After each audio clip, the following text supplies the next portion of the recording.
할렐루야. 네, 갑자기 날씨가 이렇게 더워지고. 자, 우리가 지금 신자의 뇌에 대한 이제 지난주부터 192쪽을 펴보시겠습니다. 192쪽 제목 같이 읽겠습니다. 11장 죄의 행위와 활동 7 속임의 2단계 정서를 미워. 자, 앞에서는 죄의 행위와 활동 가운데서 속임의 1단계 지성을 미혹한다. 지성을 생각하는 우리의 지성을 미혹한다. 이 주제를 가지고 몇 번에 걸쳐서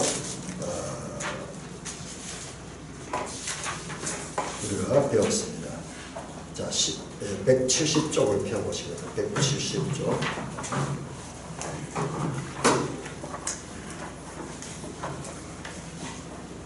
십자는 죄의 행위와 활동 가운데 속임의 1단계 지성을 공격한다. 자, 속임, 죄와 속임, 그 다음에 죽음, 이런 것들은요 혼연일체가 되어 있습니다. 죄는 항상 속임과 연관이 있습니다. 그러니까 우리의 생각하는 기능을 제일 먼저 1단계로 공격을 하고 2단계는 우리의 감정, 정서를 미혹한다. 그래서 192쪽 우리 제목만 큰 제목만 읽고 넘어갔습니다. 지난주에 했던 내용 B 시작. 죄의 속임의 두 번째 단계는 정서를 미혹하는 것이다. 193쪽에 A 작은 A 정서가 죄의 속임에 미혹될 때는 언제인가? 언제 우리가 그렇게 미혹을 잘 당하는가? 거기에 갈로안의 작은 A 나오네요. 정서는 죄와 속임을 통해 미혹하기 좋은 대상이 돼 자주 상상에 사로잡힐 때 미혹된다. 그 다음에 194쪽에 B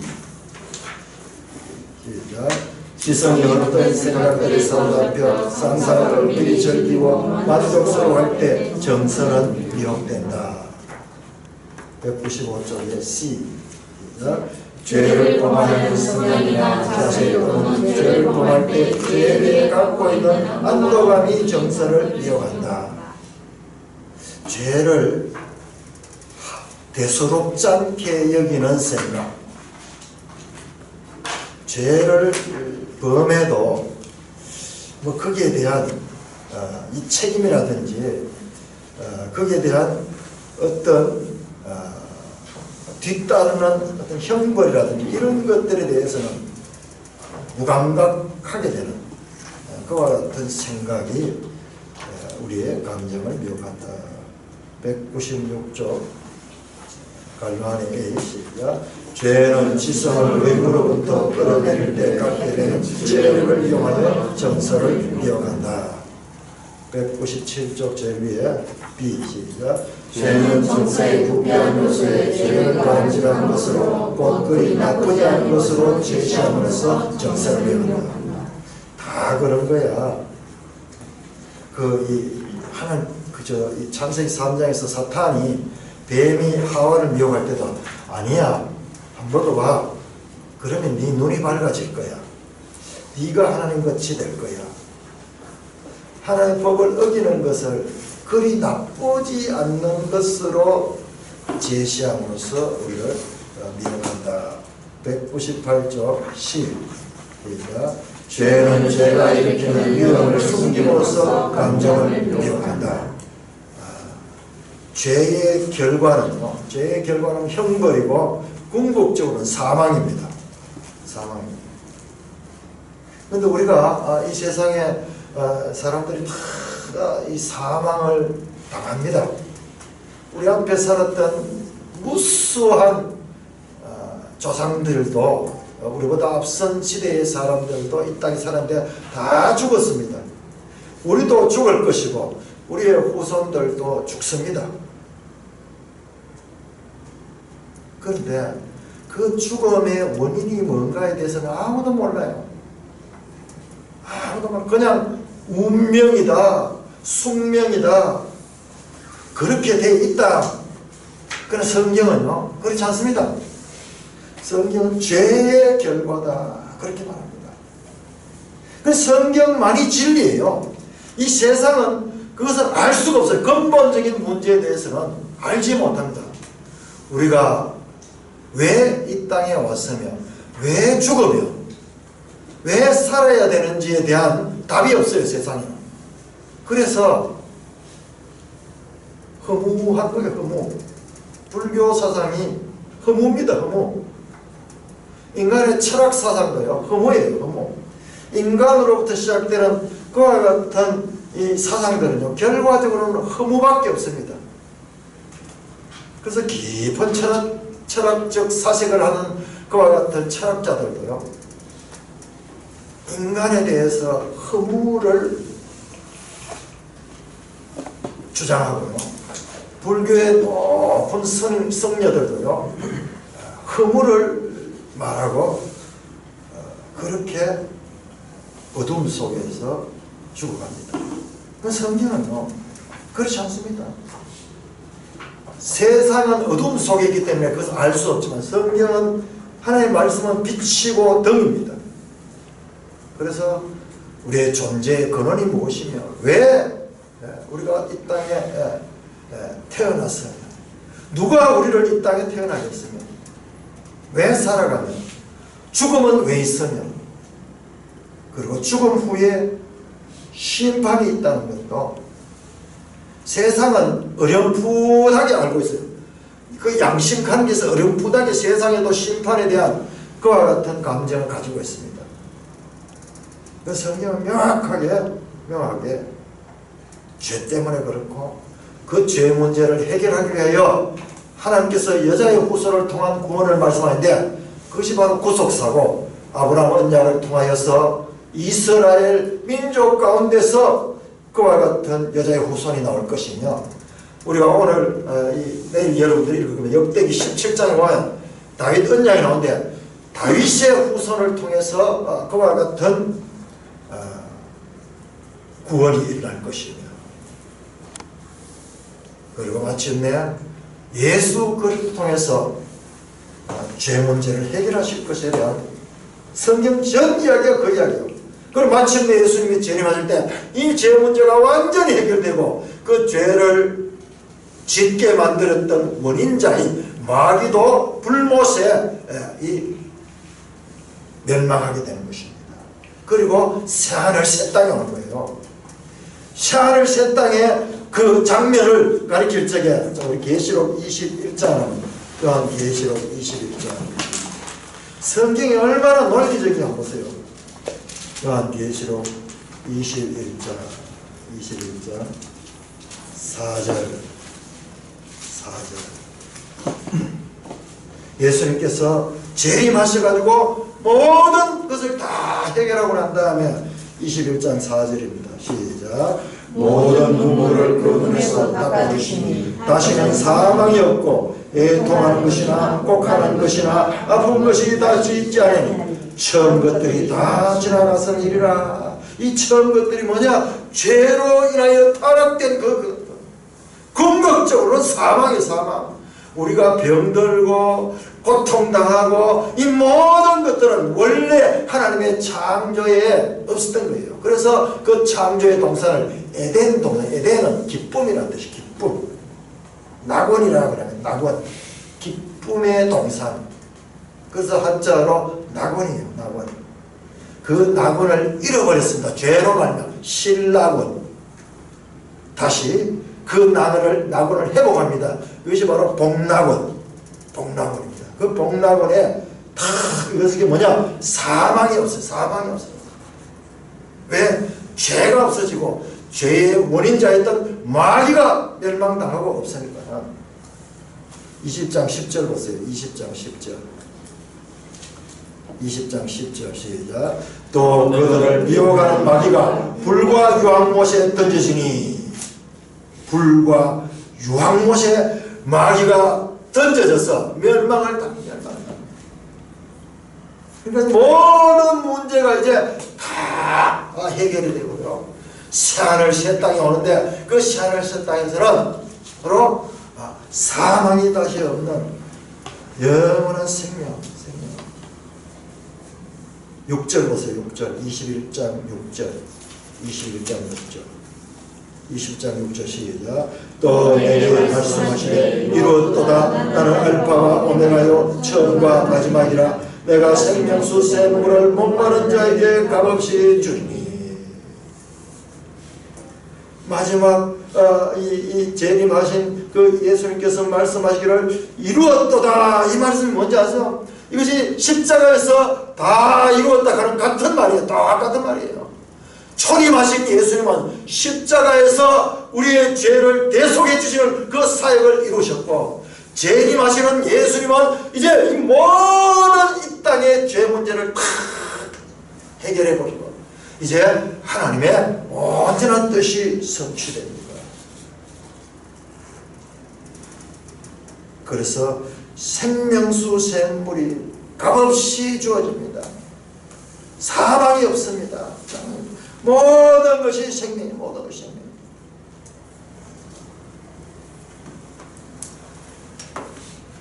자, 오늘은 199쪽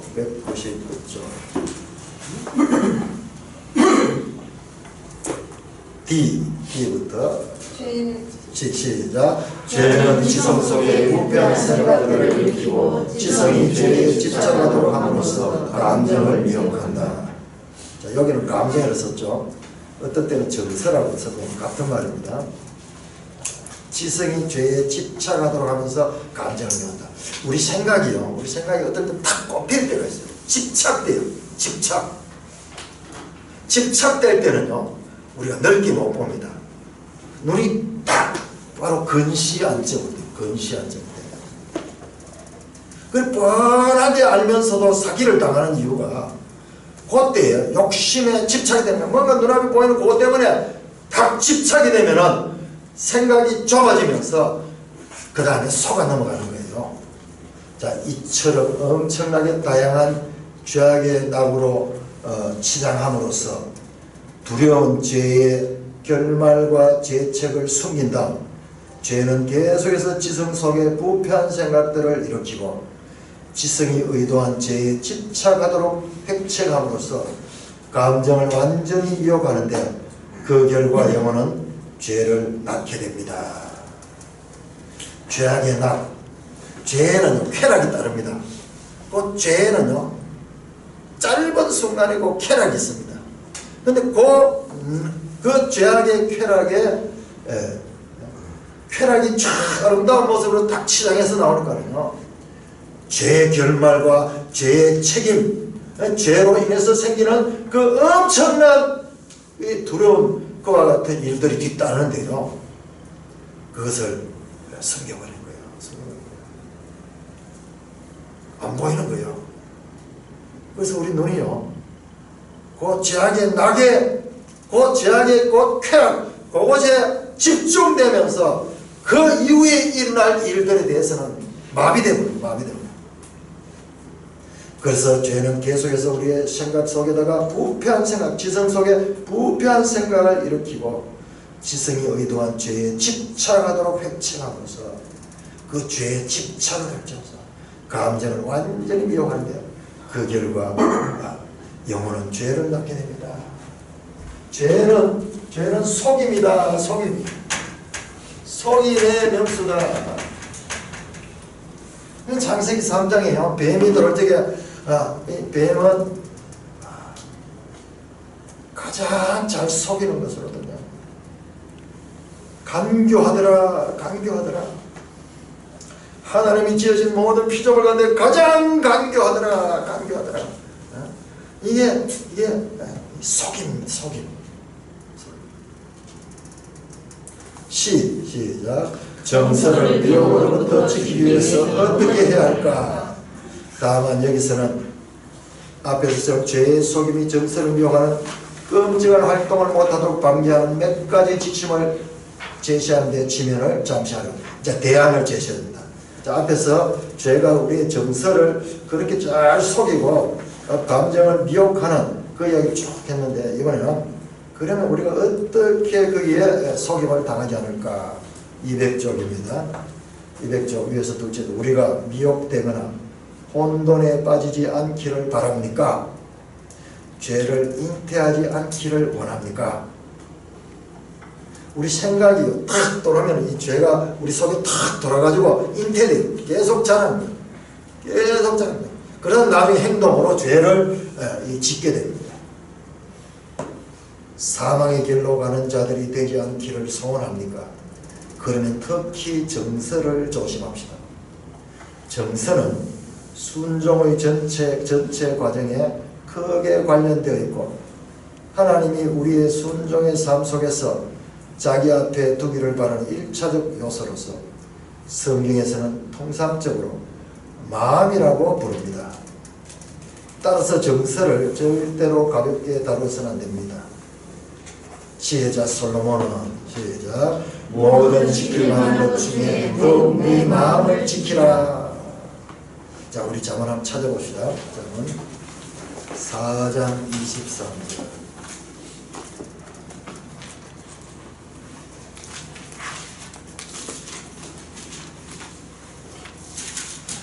잠언 4장 23절. 시작. 모든 지킬 만한 것 중에도 내 마음을 지키라. 생명의 근원이 위에서 나옵니다. 제가 여러 번 이야기 드렸습니다. 여기 우리 번역에 생명의 근원이 되어 있는데, 킹제임스 번역에는 생명의 문제라고 되어 있는 문제, 이슈라고 돼요. 이슈라고 돼요. 이슈.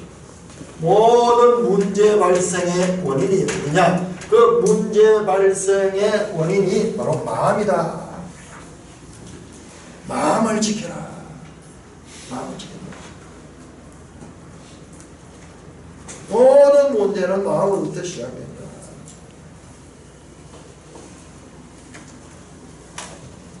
다시 책으로 돌아갑니다. 역설한데 여기서 모든 지킬 만한 것 중에는 모든 지킬 만한 것보다 또는 모든 지킬 만한 것 이전에라는 뜻으로 이 말씀은 이런 뜻입니다. 모든 지킬 만한 것보다 앞서서 네 마음, 즉 감정을 지키라. 우리는 지켜야 할 것들이 많다.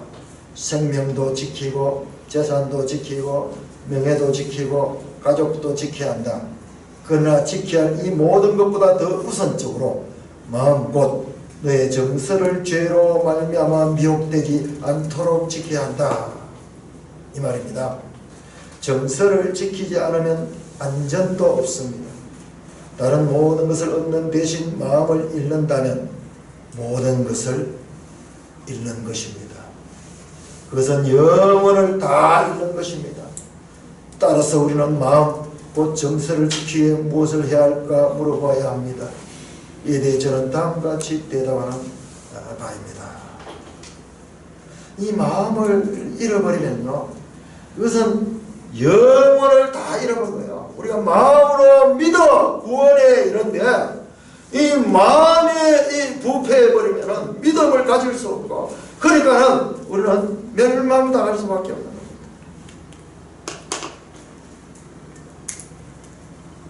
자, 어떻게 하면 우리가 이 마음을 지킬 수 있을까? A, 시작.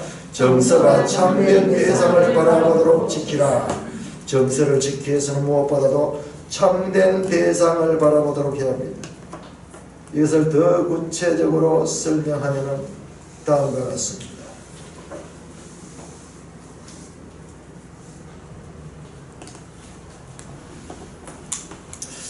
거기 가기 전에요, 앞에 나오는 잠언 4장 23절 킹제임스 번역에는요, Keep thy heart with all diligence, for out of it are the issue of life. 지킬 만하다 하는 all diligence라 그랬는데, 부지런하게 게을러서는 안 된다. 부지런하게 지켜야 된다. 부지런하게 지켜야 된다. 그렇게 됐어요.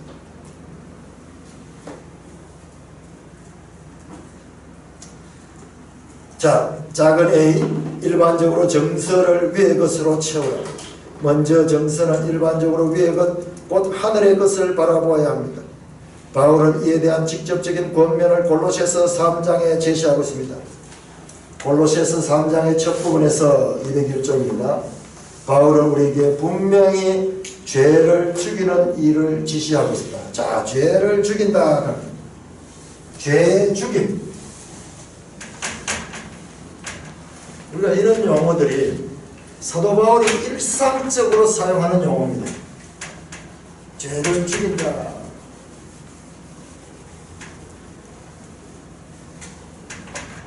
성경적인 용어입니다. 우리 이런 부분에 있어가지고 되게 우리가 무지 시작. 그러므로 땅에 있는 지체를 죽여라. 땅에 있는 지체, 우리 몸을 위한 몸, 우리가 땅에 발을 딛고 살고 있는 지체, 육신의 생각 이러한 것들을 죽이라. 이 말은 너희 지체 속에 싸우고 있는 죄의 역사와 유혹을 막아내라는 것입니다. 우리 속에 이렇게 죄의 역사와 유혹이 강력하게 일어나고 있다. 여기서 이 역사는 히스토리가 아니고 일입니다. 일. 죄가 강력하게 일하는 거예요. 강력하게. 자, 우리 로마서 8장 한번 보시죠. 로마서 8장. 사도 바울이 이 책의 가장 주제된 것 같은 말씀으로 로마서 7장을 이야기하는데, 로마서 8장에 봅니다. 로마서 7장은 죄에 대한 것, 로마서 8장 그 죄를 이기는 법을 가리키는데, 8장 13절 보세요. 13절. 8장 13절 시작. 너희가 육신대로 살면 반드시 죽을 것이로되 영으로서 몸의 행실을 죽이는 삶이니. 육신대로, 이게 바로 땅에 있는 지체대로 사는 거예요. 몸의 행실 같은 말입니다. 우리가 인간의 죄에 타락된 죄인의 그와 같은 그 존재를 가지고 살아가면요, 끊임없이 우리가 이 죄를 짓습니다. 그런데 영으로서 몸의 행실을 죽이면 살리니, 이게 바로 죄를 죽이는 거예요. 죄를 죽이는 거.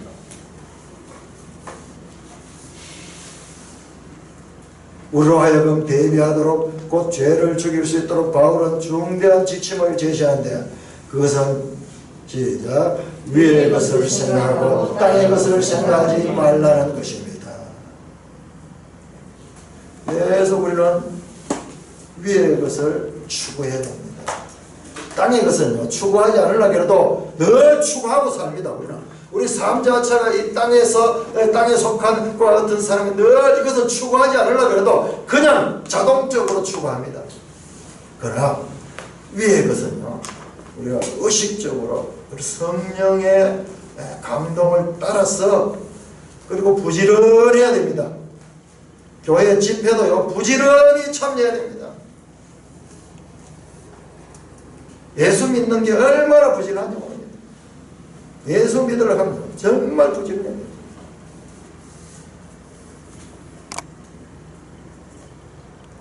위의 것을 생각하고 땅의 것을 생각하지 말라는 것입니다. 우리의 정서를 하늘의 것에 집중시키라는 것입니다. 이렇게 할 때 우리는 죄를 죽일 수 있습니다.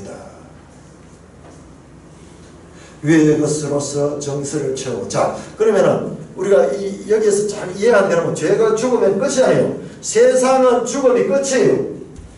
세상은 죽으면은 그 다음에 아무도 없습니다. 그렇지만 우리 성경 안에서는요, 죽음에 대한 것도, 이 죽음에 대한 것도 풍부한 내용이에요. 죽음에 대한 것도 풍부해요.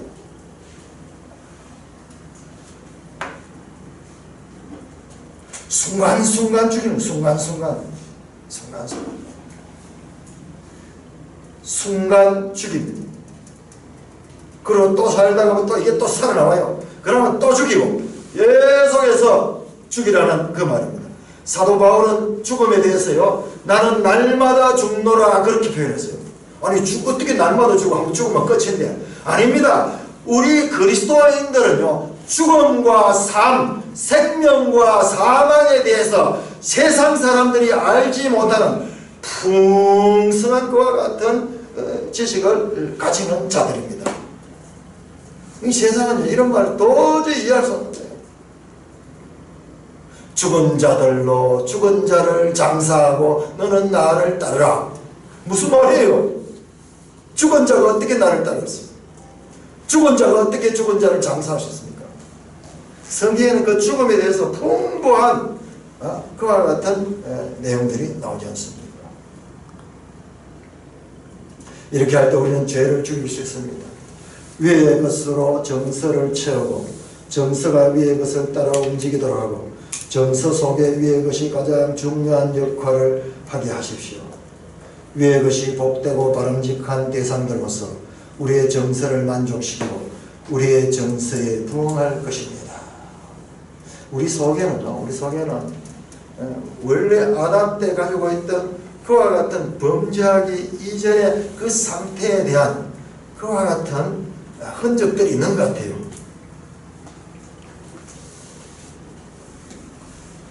죄로 어두워졌지만요. 그러나 바르게 깨닫기를 원하고 있고 바르게 깨닫질 적에 우리가 만족감을 느껴, 기쁨을 느끼고. 그때 정서는 가장 아름답고 영광스러운 하나님 자신 그 전체가 사랑스럽게 가장 탁월하신 아가서 5장 10절 16절입니다. 한번 찾아봅시다. 아가서 우리 지난번에 배웠던 그 아가서입니다. 이제 저도 아가서가 이제 낯설지 않아요. 얼마나 감사한지 몰라요. 너무 친숙해요. 내가 만약 아가서를 안 하고 이 본문을 봤으면 그럴 텐데, 자, 아가서 5장 10절에 보면요.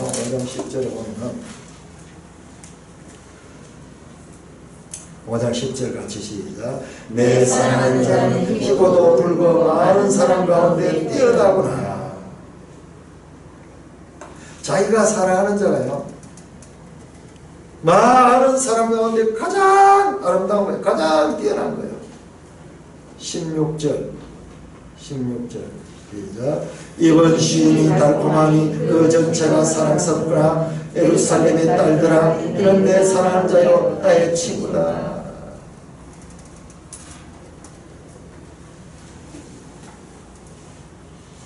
9절 보세요.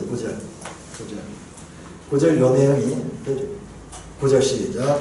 여자들 가운데 어여쁜 자야, 너의 사랑하는 자가 남의 사랑하는보다 나은 것이 무엇인가? 너의 사랑하는 자가 남의 사랑하는 자보다 나은 것이 무엇이기에 이같이 우리에게 부탁한가? 이 여인이요, 자기의 사랑하는 그 남자를 애타게 찾는 거예요.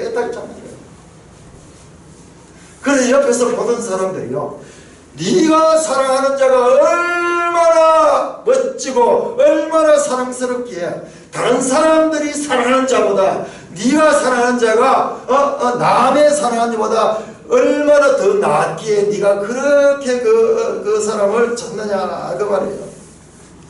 그러니까는 그 여인이 말하는 거예요. 10절에 내 사랑하는 자는 많은 사람 가운데 가장 탁월하게 아름답다 그 말입니다. 세상에 여러 사랑하는 것들이 많습니다. 이 세상 사람들이 추구하는 것들이 많습니다. 그러나 우리가 추구하는 것은요, 우리가 사랑하는 자는요, 이 세상에 남이 사랑하는 것들과 비교할 수 없는 그와 같이 더 탁월히 사랑스러운 것입니다. 가장 우리가 귀한 것입니다. 그래서 존 웨이는 그 가장 탁월하신 예수 그리스도로 연결시킵니다. 아가서의 궁극적은요, 그리스도와 교회의 관계, 그리스도와 교회. 우리 교회는요, 그 남편 되시고 신랑 되시고 이 교회의 머리 되시는 그리스도를 가장 사랑. 예수 그리스도의 은혜와 영광, 복음 속에서 계시된 비밀들, 복음을 통해 약속된 복 등으로 가득 찰 것입니다. 계속 우리가 위의 것을 추구하면 우리의 정서가 당연한 의무처럼 이런 것들로 채워지고 둘러싸이며 사로잡힌다면 행복으로 흘러넘치게 될 것입니다. 계속 말씀을 통해서요, 이 그리스도를 알아가면요, 죄가 점점 우리를 잘 못 넘어뜨려요. 우리가 무지하기 때문에 내가 사랑하는 자가 어디만큼 귀한지를 모르고 어디만큼 탁월한지를 모르니까는 세상에 그저 있는 것들하고 비슷한 가치로 생각하니까는 죄에 넘어가죠. 내가 사랑하는 자가 남의 사랑하는 자보다 탁월하다는 것을 알게 되면요, 쉽게 넘어가지 않습니다. 쉽게 넘어가지 않습니다. 이때 죄가 한 줄기 쾌락을 갖고 달콤한 것으로 포장된 독소를 갖고 극악한 미끼를 갖고 감히 우리 영혼을 접근할 수 있겠습니까? 이렇게 내가 사랑하는 자가 가장 귀하고 가장 아름답다는 것을 알고 계속 그리스도를 알아가면서 위의 것을 추구할 적에 죄가 어떻게 도는 거 보세요. 한 줄기 쾌락을 갖고, 짜릿한 한 줄기 쾌락이 있어요. 죄가 주는 거. 그러나 달콤한 것으로 포장된 독소를 갖고, 달콤한 게는 속에는 독을 품고 있으면서도 끝은 달콤한, 그 다음에 극악한 미끼를 갖고, 미끼 낚시할 때 그 미끼를 쓰듯이 우리를 넘어뜨리기 위해서 속이는 이와 같은 걸 가지고 감히 접근할 수 없어요. 우리 하나님 말씀을 잘 보면요, 죄가 보이고 마귀가 보이고 그 다음에 죄의 결과가 보이기 때문에 쉽게 이들이 접근하지 못하는 겁니다.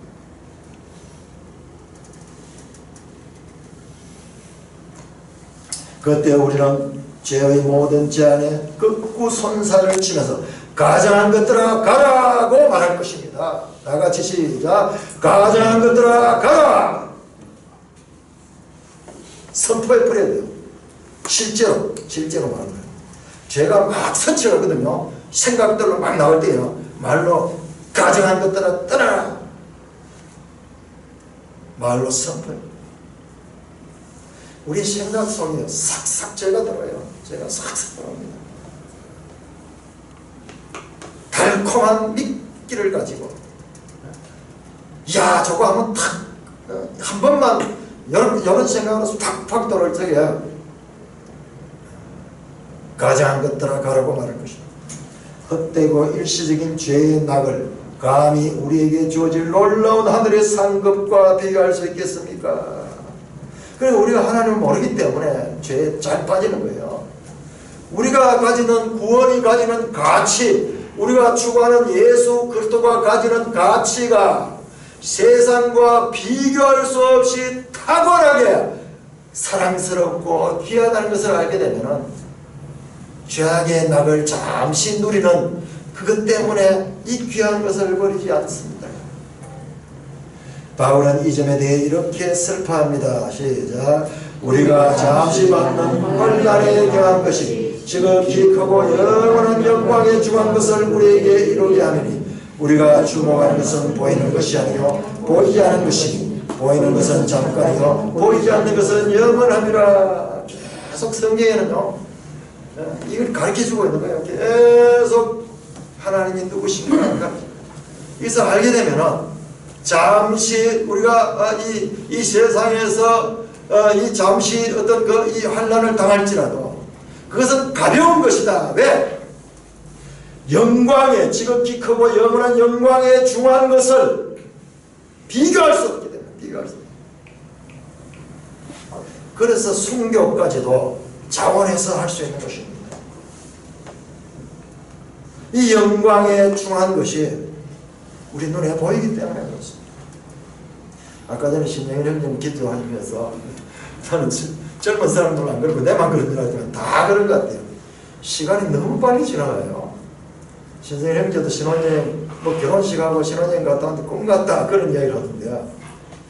그래요. 인생 자체가 그렇습니다. 인생 자체가 잠시 사는 것이에요. 우리가 이 땅만 보면 이것이 대단한 것 같지만 잠시예요. 잠시. 80, 90몇 노인들도요 일장춘몽이다 그 말이 그냥 나온 게 아니에요. 실제예요, 실제. 그래서 우리는 영원한 위의 것을 이 땅에서도 늘 추구해야 돼요. 늘 추구.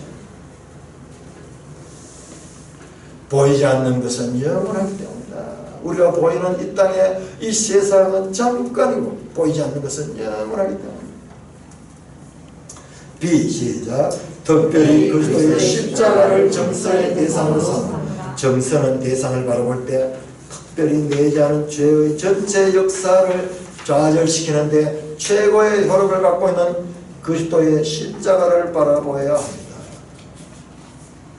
시작. 그러나 내게는 우리 주 예수 그리스도의 십자가 외에 결코 자랑할 것이 없으니 그리스도로 말미암아 세상이 나를 대하여 십자가에 못 박고 내가 또 세상에 대하여 그를 하니라. 십자가는 사형털이잖아요. 사형털. 죽음의 장소입니다. 죽음. 십자가는 사형입니다. 예수 그리스도는 죽음을 통해서 죽음을 이기고 부활하셨습니다.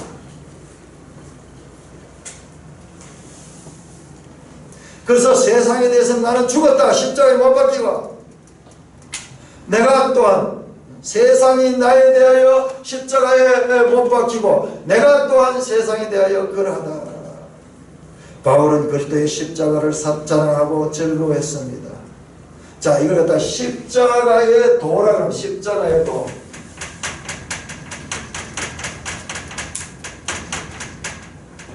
십자가의 도를 위하여다. 그런데 여러분들 마귀는 어떻게 속인지 아세요? 마귀는 우리 지난 주일날 설교할 적에 제가 영상을 한번 보여드렸잖아요. 아빌라의 데레사 그러면요. 16세기 17세기 되면 가톨릭권에서 계속 그런 신비주의 영성 훈련이 나옵니다. 전부 다 뭐냐가 무아지경에 빠져. 무아지경에 황홀경에 빠져가지고 신적 존재와 그가 내 속에 들어오고 내가 그 속에 똑같아요. 성경은 똑같아요. 그런데 말씀이 아니고 신비한 체험으로서 그렇게 되면서 거기에서 자기를 잃어버리고 무아지경에 빠져들어가요. 그때 사용되는 도구가 십자가 형상. 항상 십자가 들고 십자가 들고.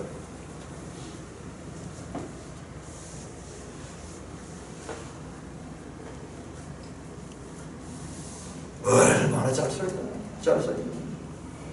바울은 그리스도의 십자가를 자랑하고 즐거워했습니다. 바울의 마음속에는 그리스도의 십자가가 세워져 있었습니다. 그리고 그리스도의 십자가의 효력은 바울에 대해 세상의 십자가에 못 박음으로써 그에게 세상은 죽었고 따라서 결코 원하는 것이 아니었습니다. 죄의 미혹과 쾌락들은 철저히 세상 및 세상 속에 있는 것들, 즉 시작. 육신의 정욕과 안목의 정욕과 이생의 자랑으로부터 취해지는 것입니다. 죄의 미혹과 쾌락들은 바로 세상 속에 있는 것들 속에 있고 이것들로부터 죄는 온갖 미혹을 일으켜 우리 영혼을 꿰고 혼란에 빠뜨립니다. 꿰다. 이것도 죄와 관계돼서 많이 사용되는 단어입니다. 만일 마음이 그리스도의 십자가로 가득 차 있으면 그리스도의 십자가는 사망과 영혼 속에 있는 모든 악한 것을 파괴시킵니다. 그리스도의 십자가는 영혼 속에 허울 좋은 아름다움이나 껍데기 같은 즐거움을 결코 남겨놓지 않습니다. 그래서 바울은 한 번 더 시작. 내가 세상에 대하여 그러하니라. 곧 내 마음, 내 감정, 내 욕망은 세상에 있는 것들에 대하여 완전히 죽었다고 말합니다. 그리스도의 십자가는 부패한 욕심과 감정들을 건절시키고 욕심을 만족시키는 육체의 원리를 조금도 남겨두지 않습니다. 그러므로 우리의 마음을 그리스도의 십자가로 채우도록 힘씁시다. 그리스도가 당하신 슬픔, 그리스도가 짊어지신 저주, 그리스도가 흘리신 피, 그리스도가 토설하신 외침, 이 모든 것을 통해 우리 영혼 속에 쏟아부어진 사랑, 그 안에 들어있는 하나님의 은혜의 신비를 상고합시다. 죄의 더러움과 죄가와 형벌을 그리스도의 십자가와 피와 죽음 속에 어떻게 나타나 있는지 묵상합시다. 십자가는 죄를 처리하는 장소예요. 죄의 처리입니다. 죄에 대한 이해가 분명하지 못하면 십자가 그리스도의 구속의 감격도 흐릿합니다. 예수 그리스도가 온 것은 죄를 해결하기 위해서 오신 것입니다. 창세기 3장 15절에 여자의 후손이 뱀의 머리를 상하여라. 에덴에서 범죄하자마자 그 말씀이 제일 먼저 씁니다. 그걸 원복입니다. 원복. 최초의 복음이다. 죄 짓자마자 그래서 복음이 선포된 거예요. 그리고 하나님은 역사 속에서 마침내 예수 그리스도를 통해서 그것을 성취합니다. 성취합니다. 아까 전에 봤던 계시록 21장에 나오는 다 이루었도다 그런 것은 바로 여기에 됩니다. 이거 하나님의 뜻을 다 이루는 거예요. 다 이루는 거예요. 그리스도가 죄에 대하여 십자가에 못 계실 때에는 우리의 마음도 그분과 함께 죄에 대하여 십자가에 못 박아야 하지 않겠습니까? 우리가 사랑하는 주 예수님을 상처 입히고 203쪽입니다. 찌르고 죽인 죄의 농간을 절구하며 귀담아 들어야 하겠습니까? 절대로 그럴 수 없습니다. 우리의 정서를 그리스도의 십자가로 채워 죄에 대해서는 조금의 여지도 주지 않도록 합시다. 그리스도가 우리를 구원하러 오셨을 때 세상은 방이 아니라 구유 속에 그분을 두었습니다. 지금 그리스도는 우리를 성화시키기 위해 오셔서 세상을 문 밖으로 끌어냅니다. 자, 성화는 뭐냐면 성화.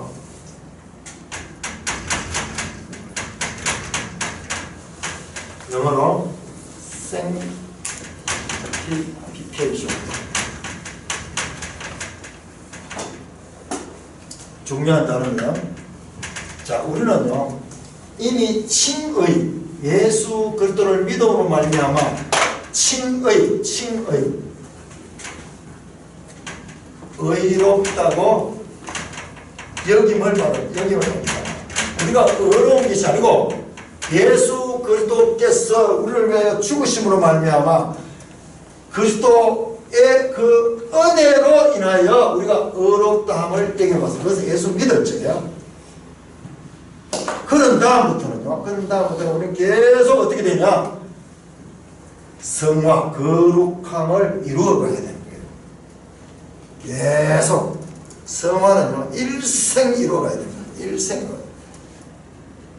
그래서 우리가 이와 같은 공부를 하는 것이요, 제일 지금 여기에 해당되는 성화를 하기 위해서는 죄가 무엇인지 알아야 되고 그 죄를 처리할 적에 우리가 구별되는 거예요. 거룩하다는 말은 구별한다는 말이에요. sanctification 하는 구별된다는 거.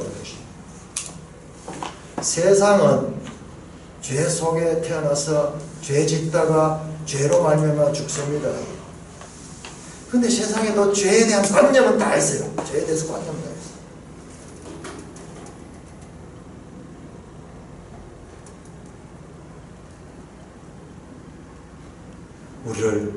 우리는 계속 그리스도를 믿고는 계속 자라가야 됩니다. 계속 자라가야 됩니다. 일생 자라가야 됩니다.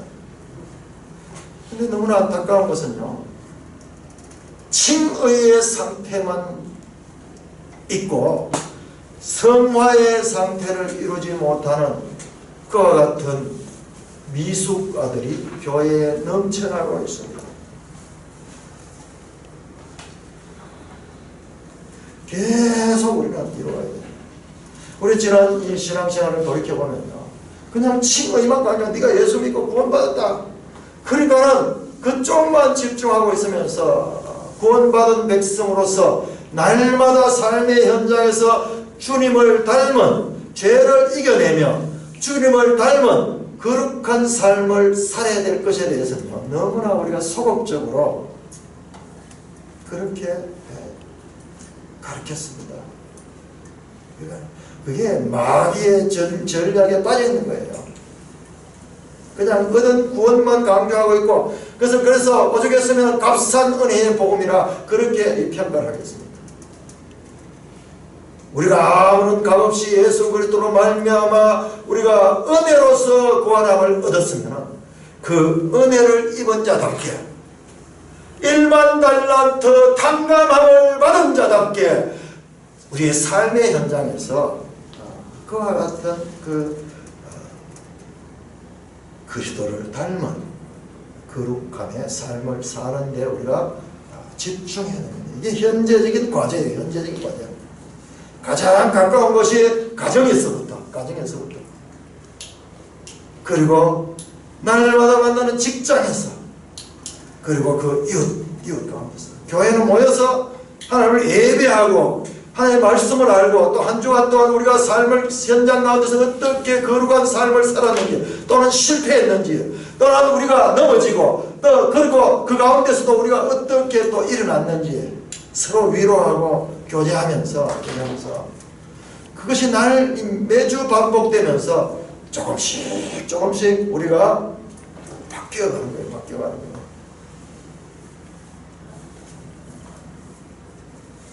말이 달라지고, 부부관계가 달라지고, 자녀와의 관계가 달라지고. 그래서 그리스도인들은요, 우리가 지금까지는 그렇지 않았다면요, 옛날 지난 것으로 족하게 되고, 지금부터는요, 우리의 가정이 세상 사람들이 봐서 야, 정말 예수 믿는 가정이구나, 다르구나. 믿지 않는 사람들이 그걸 다 알아요. 눈치가 얼마나 빠른지 몰라요. 그 사람은 진짜 예수 믿는 사람이다, 그렇게 이야기해요. 내가 최근에 들었어. 그들이 볼 때도요, 가짜 그리스도인이 눈에 보이는 거예요. 그 사람은 진짜 예수 믿는 사람입니다.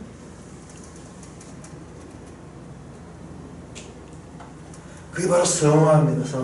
그 세상은요, 이런 현재적인 과제가 없잖아요. 세상은 죄가 뭔지도 모르고 그냥 이 세상적인 이 법에만 저촉되지 않고 그런 죄밖에 모르니까는, 그러니까 늘 남 욕하고 흉보고, 그리고 길거리면서 수근수근하고 그렇게 하면서 늘 그게 일상으로 사는 거예요. 일상으로 사는 거예요. 앉았다 하면 남 욕하고.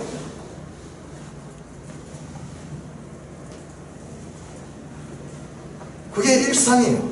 그럼 우리 그리스도인들은 그것이 하나님께서 말씀을 통해서 그것은 죄다.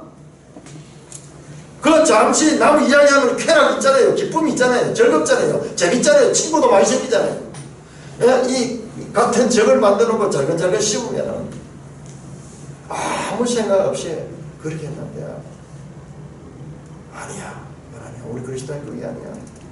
그거 하나만 안 해도요, 사람들이 압니다. 그거 하나만 해도 다르다. 세상 사람들이요, 우리가 그리스도인답게 살기를 얼마나 바라는지 몰라요. 한 잔 무라 겨자고, 한 대만 피하라. 뭐 이렇게 나누고는 괜찮다. 누구 어느 장로도 그러고 어느 목사도 그러더라. 괜찮다 이렇게 나누고요, 돌아서 가지고 나중에는요 욕하는 거예요. 장로도 그러더라고 하면서 욕하는 거예요. 세상에 우리를 다 감시하고 있어. 그들도요, 너희들만은 우리하고 다르게 살아라. 너희들만은 죄 짓지 말고, 너희들만은 그리스도를 닮은 삶을 살아라. 성화된 모습을 보여달라고 자기들도 모르는 사이에 그렇게 호소하는 것 같아요. 자, B 시작. 정서의 힘을 위의 것에 집중시키라. 마음을 지키기 위해서는 위의 것을 바라보아야 할 뿐만 아니라 위의 것을 향해 정서의 힘을 최대한 집중시켜야 합니다. 만일 위의 것에 대해 지속적으로 주의를 갖고 자극을 받고 지시를 받고 경고를 받지 않는다면 그것은 곧 사라지기 마련인데, 존 오웬도 그렇네요. 이거요, 우리의 위의 것을 추구하고 우리 교회 와서 신앙생활로 찬송하고 말씀 읽고 설교 듣고 막 말씀 나누고 이럴 때는 좋은데, 밖에 딱 교회 땅 밖에만 나가면은 딱 세상 펼쳐서 그걸 꼭 잊어버려요. 애그당 문만 나가는 순간 세상으로 모든 것을 반납하고 나가는 그런 식으로 우리가 곧 사라지는 거예요. 곧 사라지는 거예요. 존 오웬도 그런 거 아니에요. 자기도 그런 것 같아요. 그러니까 이렇게 이게 우리의 연약성입니다. 그러니까 우리가 어떻게 해야 되냐, 부지런하고 지속적으로 반복적으로 계속해서 한 번 은혜, 특별한 부흥회 시간에 한 번 은혜를 받고 뭐 몇 달 동안 그냥 그런 거 없습니다. 지속적으로 반복적으로 주의를 갖고 자극을 받고 지시를 받고 경고를 받지 않다면 그것은 곧 사라지기 마련이에요. 죄신 대신 죄가 들어와 주도권을 잡게 될 것입니다.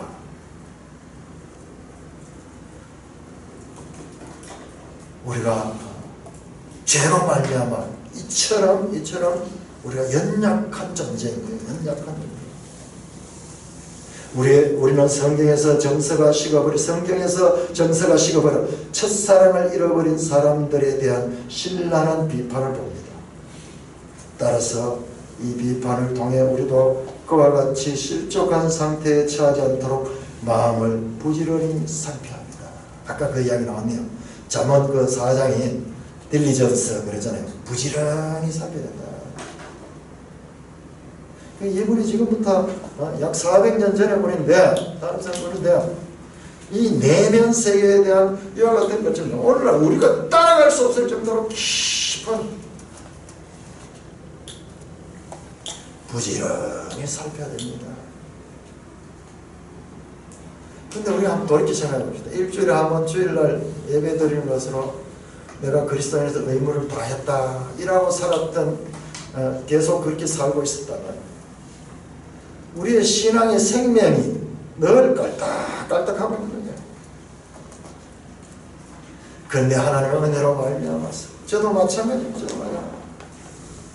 내 인생에 닥쳐온 그 어떤 시험들을 통해서 그렇게 하나님 앞에 무릎 꿇고 나가게 됐는데, 돌이켜보니까는 그것이 바로 이와 같이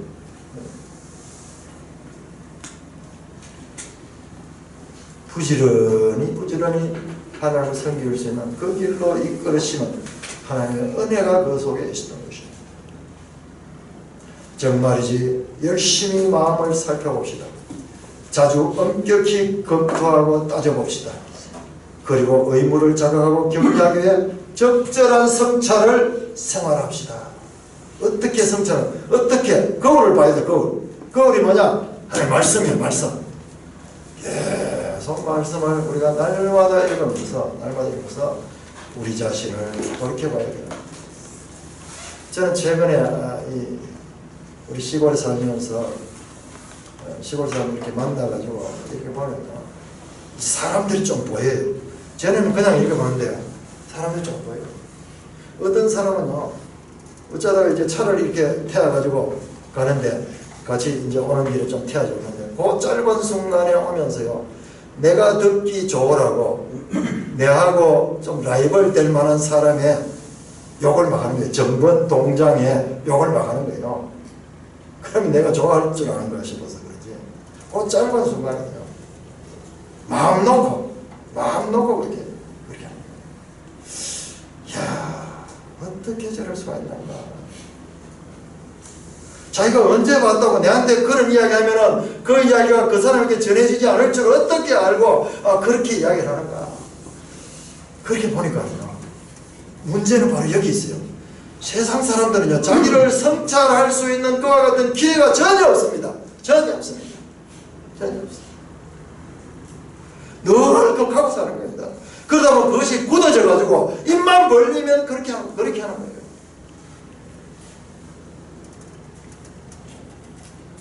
열심히 마음을 살펴봅시다. 자주 엄격히 검토하고 따져봅시다. 그리고 의무를 자각하고 경략에 위해 적절한 성찰을 생활합시다. 계속 우리가 우리 자신을 마음을 들여다보면서 이 마음이 모든 문제의 근원이다 할 줄 알고 마음의 흐름을 살펴요. 내 마음의 흐름을 내가 쭉 살피면서 때때는요, 죄가 우리를 확 제압해버려요. 뭐 판단할 생각도 없을 정도로 죄가 급히 우리를 몰아갈 때가 있습니다. 그럴 때가 있을지라도 넘어질지라도 계속 그 후에라도 그것을 객관적으로 계속 마음을 살피고 이 말씀을 통해서 우리 자신을 살펴야 됩니다. 우리 역대기를 지금 보면서 계속 거울을 보여주는 거예요.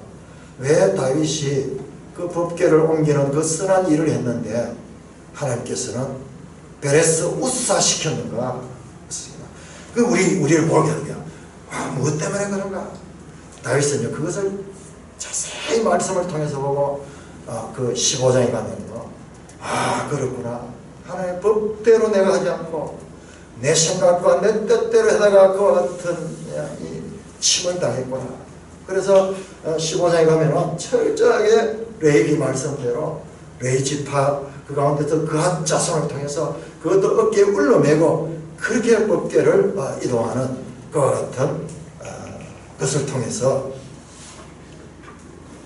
자신의 실패를 나중에 성공으로 바꾸어냅니다. 자세히 보세요. 지금 역대기 속에 엄청난 내용들이 그 속에 나오고 있습니다. 여러분들 부지런히 그날 주어지는 그 과제의 말씀들을 부지런히 읽어주시고요. 그렇게 하면요 이제 말씀이 보이기 시작한 것입니다. 이렇게 11장에서는 죄의 속임의 2단계 정서를 미혹하는 것에 대해서 살펴봤습니다. 자, 오늘 말씀이나 가지고 화보로타 함께 나누도록 그렇게 하겠습니다.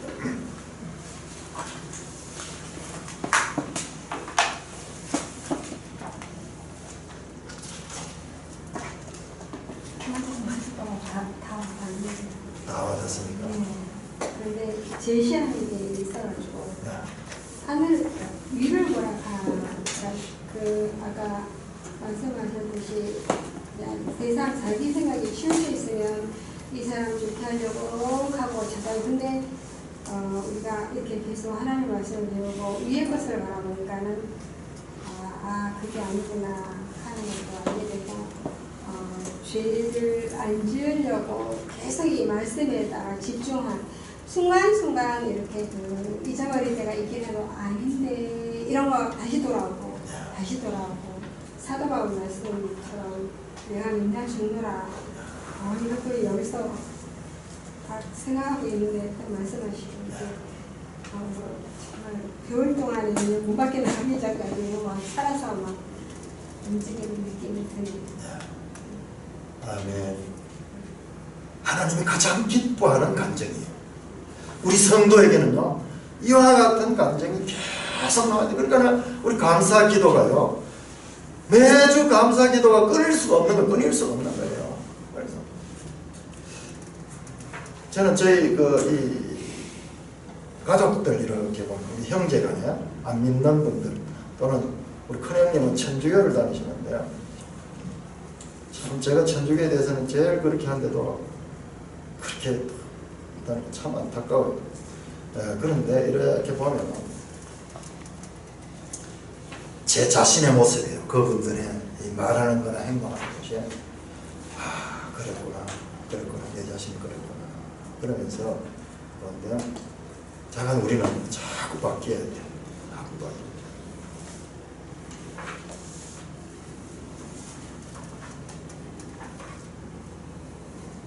純粋に 위의 것에 집중시키는 편이에요. 그럼 위의 것이 어떤 거라고 생각합니까?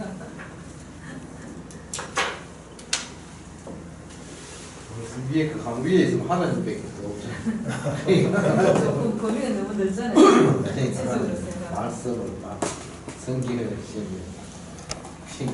이 목이 사람 목이 무거워가지고 하늘을 잘 못 본다. 맨날 땅만 보고 다니.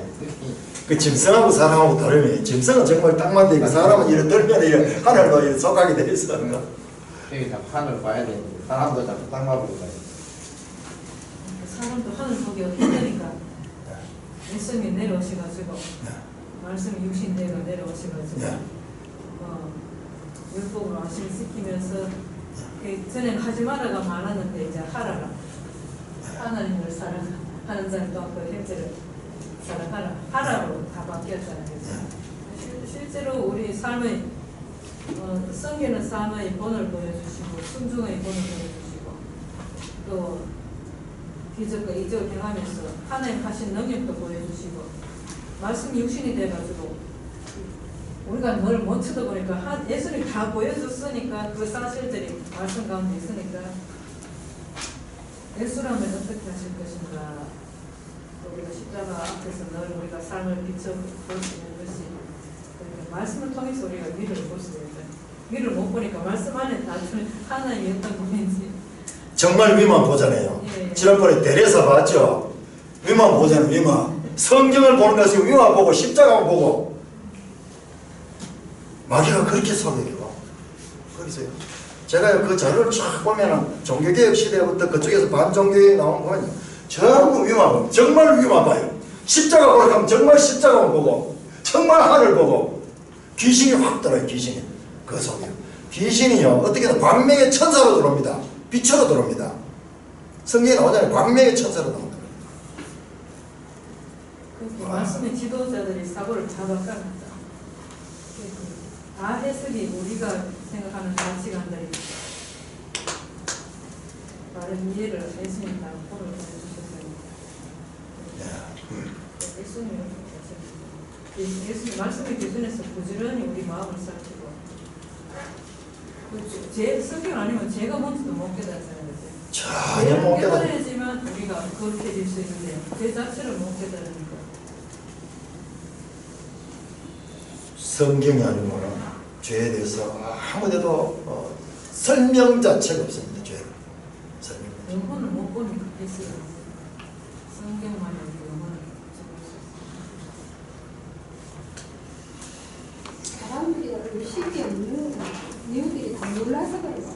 결국은 몰라서. 그렇죠. 네. 무지하죠. 네. 맞습니다. 이거를 또 듣고 안다고 해서 깨닫는 건 아니고요. 네. 정말 깨닫게 해주셔야 깨닫는 그런 것들을 맨날 공부하고 있는데 네. 말씀을 바로 이해하고 바로 깨닫고 우선의 말씀을 할 때 그 원리의 뜻을 자꾸 이렇게 생각을 해서 받아들일 때 그게 지식이 되고 그 삶을 통해서 나타낼 수가 있어요. 야, 내가요 정말 하고 싶은 이야기가 뭐냐 그러면 닫고 이야기거든요. 지금 우리 생각이 너무 중요해요. 생각이. 근데 우리 생각이요. 아까도 이야기했지. 죄가 들어오면 되게 우리가 생각이 좁아져 버려요. 굳어져 버리고 이 포용성도 없고 유연성이 없어져요. 유연성이 없어지는데 죽은 상태가 바로 그런 상태거든요. 최근에 제가 이렇게 쭉 보면서 세상살이와 그리고 우리 신앙이 똑같고 오히려 세상살이가 이 하나님 말씀에서 나왔다. 우리 지금 유영재님도 그런 이야기 지금 많이 하시죠. 실제로 점점 그걸 많이 느껴요. 사고 자체가 죄는요. 우리를 사고 자체가 되게 천박해요. 천박이고 단편적이고 그리고 이 근시안적이에요. 근시안적. 그런데 하나님 말씀은 이 역대기도 보니까 어마어마하게 이 원시안적인 그런 메시지를 가지고 있어요.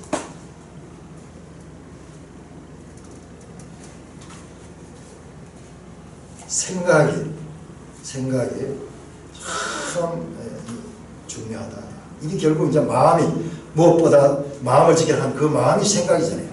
마음이 생각입니다.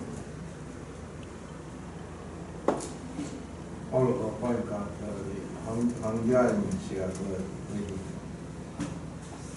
석가탄신일날 남들은 다 이렇게 하는데 황교안 씨는 그냥 가만히 고개를 딱 들어 가만히 서 있어서 사람이 죽은 사탄들이 죽은 황교안이라고 근데 오히려 그게 더 덕입니다.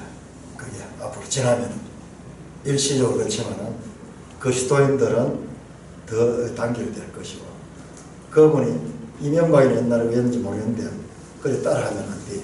그 이명박이 김영삼이는 묵내했고 이명박이는 이거 했고 황교안이는 그냥 가만히 서 있고 그래서 지금 이 사탄들이 지금 황교안이 물어 뜯고 난리 났으니까 그러니까 사람에 맞추려고 하는지 하나님 기술에 맞추려고 하는지 이제 분명히 나타나서 그걸 보면서 하여튼 이 사탄들은 틈만 생기면 오늘 이거 보면서 그것이 나는 거야. 하여튼 틈만 생기면 물고 뜯고 늘어지고 그러서 그게 이 사탄의 그게 네. 속입니다. 속임을 통해가지고 끊임없이 속이고 가짜 뉴스 가는 것 속이는 걸 가지고 또 속이고 그걸 가지고 이단도 똑같잖아요. 이단이나 지금 저희 무신론자 사회주의 무신론 사회주의 사실은 영적인 문제거든요. 알고 보면 신관에서 그 근본으로 무신론 공산주의사는 근본의 무신론이에요. 무신론 유물론 물질 중심적이고 그렇게 되어 있습니다. 그게 알고 보면 일맥상통. 무신론은 사탄의 도구라고 그죠? 아무도 없으면 사탄의 도구라고 하니까는 오히려 어떠한 신을 믿는 어떠한 신이든지 믿는 것보다 더 무서운 존재들인 거예요. 그건 아예 그렇지. 이때까지 그런 건 없었거든. 이게 최근에 이제 나온 거예요. 이때까지는 어떤 신을 믿더라도 다신교였었는데 아예 신 자체를 그런 무신론은 인간이 신의 자리에 들어가 버린 거예요. 자기들이 예, 무섭습니다 이게.